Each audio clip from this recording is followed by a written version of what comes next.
नमस्कार, मैं अतुल वर्मा एक बार फिर से स्वागत करता हूं।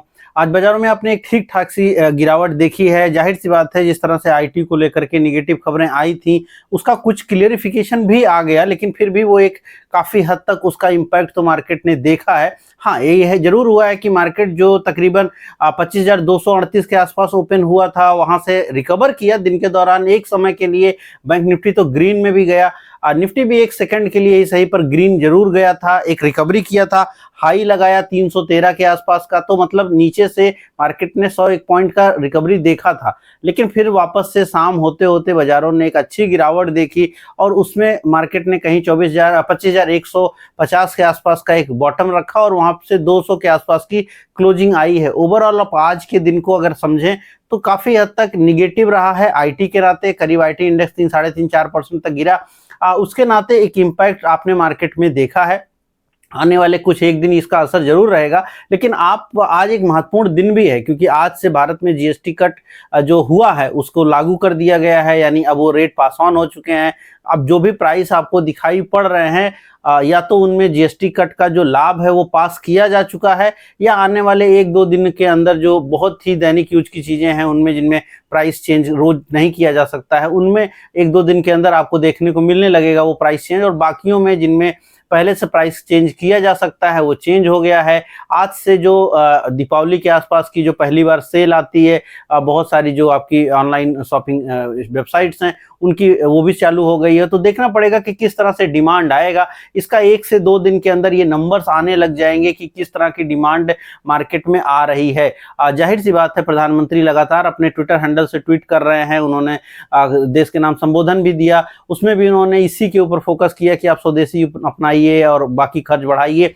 लेकिन कितनी डिमांड क्रिएट होगी वो अब देखने वाली बात है। उम्मीद जो मार्केट की है वो थोड़ी निगेटिव है। एक बात ये भी सही है कि जब जीएसटी कट नहीं हुआ, जिससे उसकी खबर आई तो मार्केट बहुत उत्साहित था, लेकिन जब आज रियलिटी में वो चीज हुई है तो कहीं ना कहीं मार्केट आपकी थोड़ा निगेटिव दिखाई पड़ती है। आईटी को जो विवाद हुआ है उसको लेकर के भी अभी काफी सारी चीजें आ रही हैं। उसमें एक महत्वपूर्ण बात यह है कि यूके ने कहा है कि आप अगर यूं कहिए कि जैसे आप अमेरिका में जाके जॉब करते हैं तो यूके ने दिया है कंपनियों को, दुनिया भर की कंपनियों को, और उम्मीद ये है कि वो अपने यहाँ आने वाले जो ट्रेंड लॉयर्स हैं, जो ट्रेंड आईटी प्रोफेशनल्स हैं, किसी भी प्रकार के जो ट्रेंड लोग हैं उनके लिए वो काफ़ी सस्ती फीस कर सकते हैं। और उम्मीद ये कर रहे हैं वो कि लोग वहाँ पे आएंगे। बेसिकली वो भारत जैसे देशों के जो अमेरिका से प्रभावित लोग हैं उनको बुलाने की कोशिश है, और अमेरिकन कंपनियों को भी बुलाने की कोशिश जरूर देखने को मिल रही है।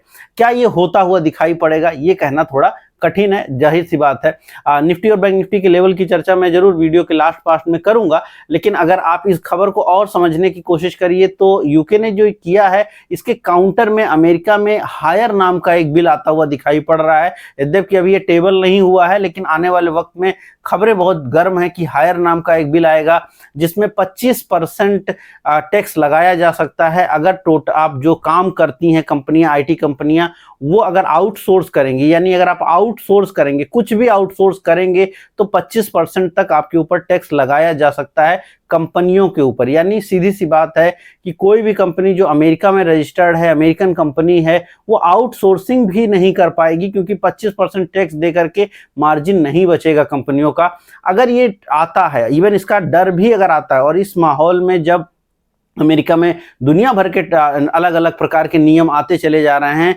इससे नकारा भी नहीं जा सकता कि ये नहीं आएगा। लेकिन अगर ये नियम आता है तो उसका बहुत बड़ा इम्पैक्ट आपको देखने को मिलेगा, क्योंकि आउटसोर्सिंग को आप कंप्लीटली अगर खारिज करेंगे तो भारत जैसे देश, इवन सिर्फ भारत ही नहीं, चाइना, वियतनाम, फिलीपींस, बहुत सारे देश इससे बहुत ज़्यादा ही प्रभावित होंगे। खैर, ये देखने वाली बात है कि कंपनियां किस तरह से रोक लगाएंगी कि ये हो ना पाए, क्योंकि इससे तो सारी दुनिया में एक बहुत बड़ा भूचाल आपको आता हुआ दिखाई पड़ेगा। प्राइवेट बिल के रूप में पॉसिबल है कि आने वाले सत्र में अमेरिका में ये टेबल होता हुआ दिखे, फिर देखते हैं क्या होगा। जबकि H1B जो वीजा पे जो थोड़ी सी कंफ्यूजन थी उसको दूर जरूर किया गया है। कंफ्यूजन इसलिए क्योंकि जब वो साइन कर रहे थे तो जो सेक्रेटरी जो बोल रहे थे उसमें उन्होंने हर साल की बात कही थी $1 लाख वाली, वो हट गई है। अब वो वन टाइम है और जो लोग के पास है उसको रिन्यू कराने वक्त जरूरत नहीं पड़ेगी। तो काफी सारी उसकी क्लियरिफिकेशन आया है, लेकिन मार्केट ने तो उसका एक निगेटिव असर देखा है। और अगर आप बाजारों को अलग अलग स्ट्रक्चर पर देखिए, यानी हम अगर एडवांस डिक्लाइन की बात करें तो मार्केट ने एडवांस डिक्लाइन में बाजार खराब रही है। अगर आप सेक्टोरल बात करिए तो सिवाय सिर्फ निफ्टी 50 के, निफ्टी नेक्स्ट 50 की जो ग्रीन में बंद हो पाया है, बाकी कोई भी इंडिसेस नहीं है जो ग्रीन में बंद हुए हैं, सारे रेड में हुए हैं। स्मॉल कैप मिड कैप करीब 1.5% तक गिरे हैं। तो मार्केट में गिरावट हुई है आज ठीक ठाक सी। अगर आप सेक्टोरल मार्केट की बात करिए, सेक्टोरल मार्केट भी इसी तरह से है। आईटी में ज्यादा गिरावट हुई है, एक समय 3.5-4% से ज्यादा आईटी गिरा था, 3% के आसपास पे क्लोज कर पाया है। फार्मा 1.5% गया है, हेल्थ केयर में 1.5% तक का गिरावट हुआ है, लेकिन बाकी जगहों पर भी गिरावट दिख रहा है। तो सेक्टोरल भी मार्केट में कुछ नहीं हुआ है, मतलब यूं तेजी नहीं हुई है। अगर हम लोग लेवल की बात करें तो जाहिर सी बात है मार्केट ने वापस से उन्हीं जोन में बाजार जाता हुआ दिखाई पड़ रहा है जिस जोन से मार्केट निकला था। अगर आप ये चार्ट देख रहे होंगे और इस चार्ट में आपको दो लाइनें दिखाई पड़ रही हैं, ऊपर की साइड में एक हरी लाइन और उसके जस्ट नीचे एक ब्लैक लाइन और एकदम नीचे आपको एक ब्लू लाइन दिखाई पड़ रही है। मार्केट ने ब्लू के आसपास सपोर्ट लिया था। पिछले 3-4 महीनों से मार्केट एक दायरे में कारोबार कर रहा है, ये बॉक्स बनता हुआ दिखाई पड़ रहा है। ऊपर की साइड में आपको 25,400 25,500 सबसे बड़ा रेजिस्टेंस, उसी जगह से वापस से हम नीचे आए हैं। अब हम 25,200 के इर्द गिर्द ट्रेड कर रहे हैं, जो कि रेडिश लाइन है, जो कि ब्लैक लाइन है। और वहां से बार बार पहले हमने वहां से गिरावट देखी है, 1-2 बार वहां से रेजिस्टेंस देखा है। अब हम लोग 25,200 के इर्द गिर्द ट्रेड कर रहे हैं। मार्केट अब यहां से देखेगी कि किस तरह के सेल्स के नंबर आ रहे हैं इंडिया में और अमेरिका से किस प्रकार की बातें आ रही हैं, क्योंकि हमारे वाणिज्य मंत्री वहां गए हुए हैं, पीयूष गोयल वहां बात करेंगे। हो सकता है उसमें ये आईटी वाली भी मैटर आए, तो पॉसिबल है कि अगर कुछ वहां से पॉजिटिव बयानात आए तो फिर आपके लिए थोड़ी बेहतरी दिखाई पड़ सकती है। अगर निगेटिव बयान आएंगे तो फिर जाहिर सी बात है उतना बेहतर नहीं रहेगा, लेकिन अगर कुछ पॉजिटिव बातें आए तो हो सकता है आपको कुछ बेनिफिट मिल जाए। खैर, अगर लेवल की चर्चा करिए तो अब यहाँ पर मार्केट अगर स्लाइड होती हुई दिखती है तो जो नेक्स्ट सपोर्ट बनेगा, चूंकि अभी भी हम बॉक्स में ही हैं और बड़े बॉक्स में हैं और इस बॉक्स को हम तोड़ नहीं पा रहे हैं। और हाँ, एक अच्छाई जरूर है कि इस बॉक्स के हम लोग अपर बैंड में हैं, जो कि करीब 25,500 25,000 की जो रेंज है छोटा ऊपर की साइड में, उसमें हम लोग ट्रेड कर रहे हैं। तो अभी हमारा जो मेन सपोर्ट बनेगा वो 25,000 का बनेगा। 25,200 के आसपास हम लोग काम कर रहे हैं। जब तक 25,000 बाजार ने टिकाया रखा है तब तक कोई बहुत ज्यादा आपको दिक्कत आते हुए दिखाई नहीं पड़ेगी। हाँ, 25,000 के नीचे तो कल या परसों में आप 25,000 के नीचे शायद न जाएं, अगर कोई बहुत बुरी खबर ना आए तो। ऊपर के साइड में 25,400 25,300 भी शायद ना निकल पाए 1 से 2 दिन के अंदर, क्योंकि कोई बहुत पॉजिटिव खबरें आती हुई भी नहीं दिखती हैं। तो मार्केट साइडवेज है, साइडवेज ही रहेगा। और उम्मीद आप ये कर सकते हैं कि ऊपर की साइड 25,000 350 400 और नीचे की साइड 25,000, इसी रेंज में मार्केट अगले 1 से 2 दिन और भी गुजार दे। ये पॉसिबिलिटी आपको काफी हद तक मार्केट में देखने को मिल सकती है। ओवरऑल मार्केट का स्ट्रक्चर बुरा नहीं है, मार्केट का स्ट्रक्चर ठीक लग रहा है, लेकिन सिर्फ स्ट्रक्चर काम नहीं करता। मार्केट बहुत ज्यादा साइडवेज होती दिख रही है, किसी एक तरफ कोई बड़ा मूवमेंट आता हुआ नहीं दिखाई पड़ रहा है मार्केट में। और यही जो मेन प्रॉब्लम है मार्केट की इस समय, यही है कि वो एक कंसोलिडेटिव मूव में चली जाती है और उसके बाद वो किसी साइड में ब्रेकआउट नहीं कर पा रही है। अब जैसे आज अगर हम ब्रेकआउट की बात कर रहे हैं, यद्यपि शुक्रवार को दिन के दौरान नहीं, बृहस्पतिवार को रात में 8-9 बजे के आसपास से खबर आ गई थी। शुक्रवार को दिन के दौरान ये सबको पता था कि अदानी ग्रुप को सेबी ने क्लीन चिट दे दी है। इसके बाद भी अदानी ग्रुप में शुक्रवार को तेजी हुई थी, 5% से 8% तक अक्रॉस द बोर्ड तेजी हुई थी, लेकिन आज जो तेजी का आलम रहा है वो बहुत ही ज्यादा रहा है। आज अदानी ग्रुप में मान के चलें, अदानी इंटरप्राइजेज और पोर्ट को छोड़ दीजिए जो कि 1.5-2% ही बढ़े हैं, लेकिन बाकी जो कंपनियां हैं, चाहे वो अदानी एनर्जी हो, अदानी ग्रीन हो, अदानी गैस हो, AWL हो, कोई भी कंपनी जो है वो 7 से लेके 20% तक की रेंज में बढ़ी है। मार्केट को कुछ एक्स्ट्रा पता है, बहुत लंबा कंसोलिडेशन बहुत सारे स्टॉक्स ने, अदानी ग्रुप ने दिखाया और अब वो ब्रेकआउट करते दिख रहे हैं।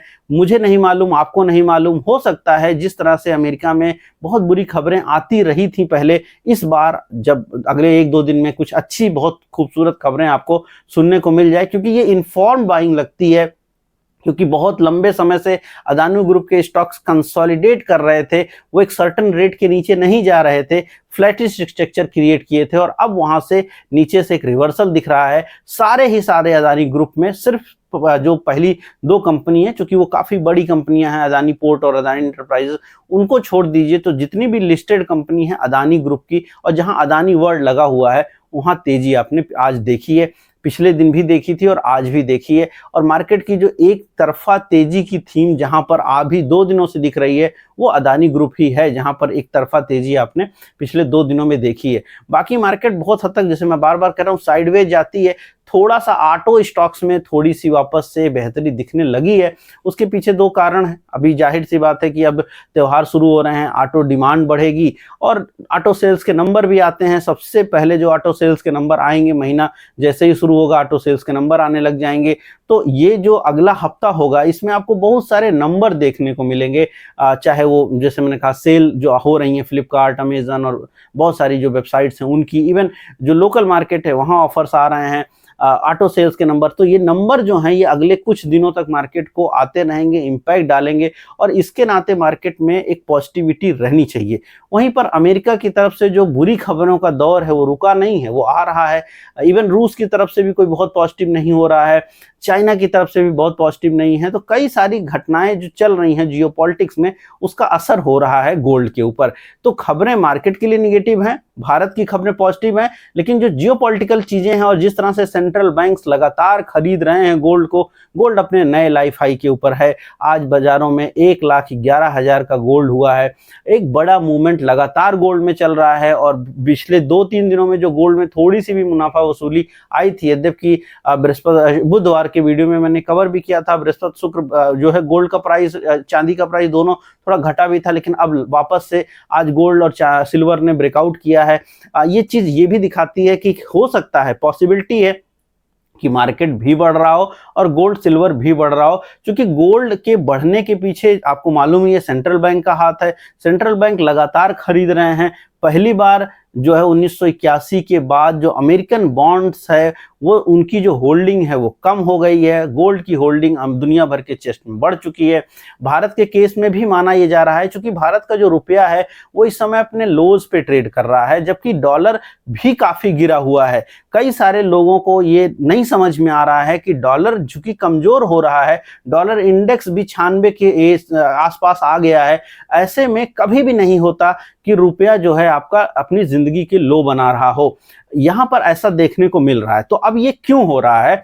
ये शायद इसलिए हो रहा है क्योंकि रुपया कमजोर हो रहा है। मोस्ट लाइकली इस समय भारत भी गोल्ड खरीद रहा होगा, क्योंकि उसके लिए बहुत बार ऐसा देखा गया है कि जब हम गोल्ड बहुत ज्यादा मात्रा में खरीद रहे होते हैं जिस पीरियड में, उस पीरियड में रुपया हमारे लोज लगा रहा होता है, क्योंकि डॉलर की डिमांड हमारे लिए खुद होती है कहीं और।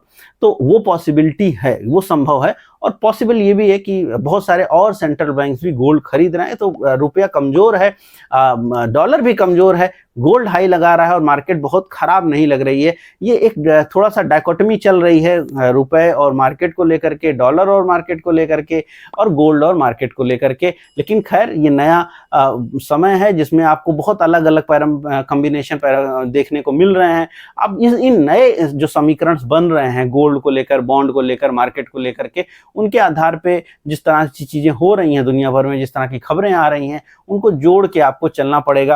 आने वाले वक्त में हो सकता है मार्केट अगले 2 दिनों में, जैसे मैंने कहा, कि साइडवेज रह सकती है। पॉसिबिलिटी है कि मार्केट साइडवेज हो जाए।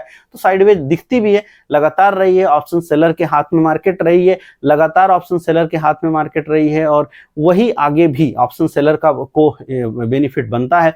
इस मार्केट में फ्यूचर्स ट्रेडिंग, ऑप्शन बाइंग आपको अवॉइड करना चाहिए, चूंकि मार्केट ब्रेकआउट्स नहीं कर रही है।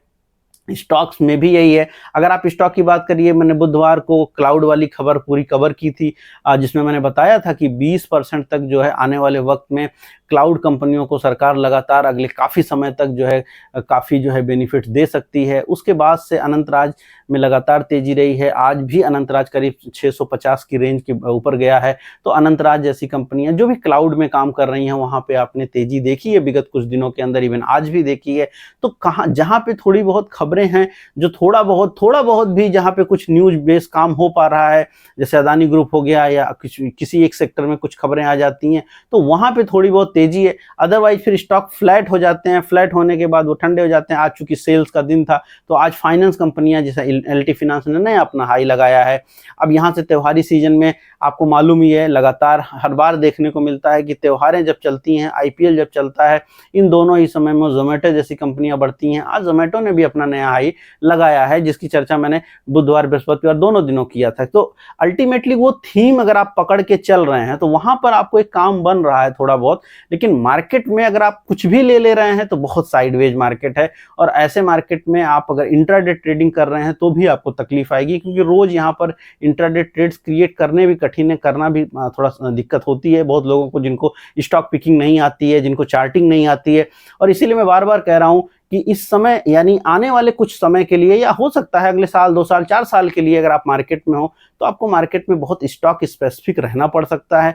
चार्टिंग सीखना समझना जरूरी है, क्योंकि अगर आप जानते हैं तभी आप बाइफरकेट कर पाएंगे दो अलग अलग शेयरों के बीच में, और अगर आप सही डिवीजन कर पाएंगे तो आप सही शेयर ले पाएंगे और सही टाइम पर उससे एग्जिट भी कर पाएंगे, और आपको कॉन्फिडेंस भी रहेगा। 200 का शेयर 250 हो गया, एलटी फाइनेंस मार्केट घटती जा रही थी लेकिन वो बढ़ता जा रहा था, तो कॉन्फिडेंस ही नहीं आता जब स्टॉक आप सोचो कि 25% बढ़ने लग रहा है और उस पीरियड में बढ़ गया। तो ये चीज तभी होगा जब आप चार्टिकली स्टॉक को समझेंगे, खबरों को जोड़ेंगे, स्ट्रक्चर समझेंगे, चार्ट्स और खबर को जब आप एक साथ जोड़ते हैं, तभी जो है आपको मार्केट में, करंट स्टेटस की मार्केट में आपको पैसा बनता है, तभी आप सही काम कर पा रहे हैं। ओवरऑल बाजार का संरचना कुछ इसी प्रकार की है। उम्मीद कर रहा हूं वीडियो आपको पसंद आई होगी। मैंने बहुत सारे स्टॉक्स के नाम लिए हैं, खबरों को समझाने के लिए लिए हैं, डिफरेंट जो खबरें आई हैं उनके साथ मैंने उनको रिलेट किया है। बाई सेल का रिकमेंडेशन कुछ भी नहीं है, वो आप उसको अपने एजुकेशन के पर्पज से लें, एंटरटेनमेंट के पर्पज से लें, और अगर आप कुछ भी पढ़ना सीखना चाहते हैं तो अपना खुद का अध्ययन जरूर करें। हाँ, आप मेरे साथ चार्टिंग जरूर सीख सकते हैं, नंबर आपको पता ही है, उस पर व्हाट्सएप कीजिए, आप बिल्कुल सीख सकते हैं। बाकी अगर आपको वीडियो पसंद आया तो जरूर लाइक कीजिएगा। अगर आपको कुछ क्वेश्चन होगा तो कमेंट बॉक्स में लिखिएगा, मैं उसको उत्तर देने की कोशिश करूंगा। मैं आपसे मिलूंगा कल नए वीडियो में। इस वीडियो में इतना ही, धन्यवाद।